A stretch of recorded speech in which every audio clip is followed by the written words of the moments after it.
Fast Maduro inatema maji ikiwa imetia nanga hapa katika bandari ya Mtwara. Maduro iko hapa kwa ajili ya kubeba tani 57,000 za makaa ya mawe. Hii maana yake Maduro inabidi ibebe malori 1781 ya makaa. Lakini hili ni jambo la kawaida kabisa kwa Maduro.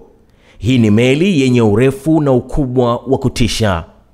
Maduro isingeweza kabisa kutia nanga katika bandari ya Mtwara kama sio jitihada za Mheshimiwa Rais Dr. Samia Suluhu Hassan kufanikisha ujenzi wa gati jipya la bandari ya Mtwara. Lakini baada ya ujenzi wa gati hili, makadirio ilikuwa mpaka 2025 tuhudumie tani milioni 1.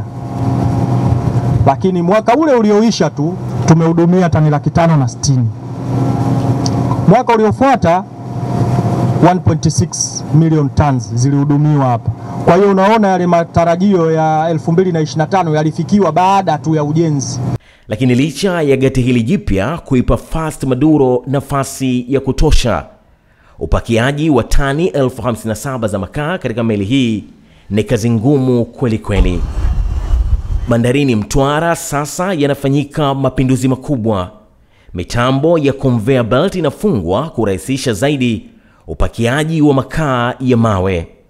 Msimamizi wa kampuni inayosafirisha makaa ya mawe ya Ruvuma Coal anaeleza kwa mitambo hii ya conveyor belt, Fast Maduro inaweza kupakiwa mzigo huo kwa saa kadhaa tu. Hizi zinarahisisha kazi kwa sababu meli kama hii inayofunga ambao unaiona hapo nyuma inaweza ikapakiwa kwa siku 2, ya 3 ikaondoka. Tofauti na sasa tunapakia siku 6 mpaka 8 ndio meli inaondoka, lakini hii ndio itakuja kurahisisha kazi vizuri zaidi na kufanya kazi kwa uharaka zaidi. Sababu lile vumbi ambalo lilikuwa tunatumia mashine na reloader nini litakuwa limeisha, ina maana makaa yatakuwa na mwaga moja kwenye kinu kama hiki unachokiona hapa. Hiki cha nyuma hapa ndio gari inakuwa inamwaga, conveyor inapeleka moja kwa moja kwenye meli.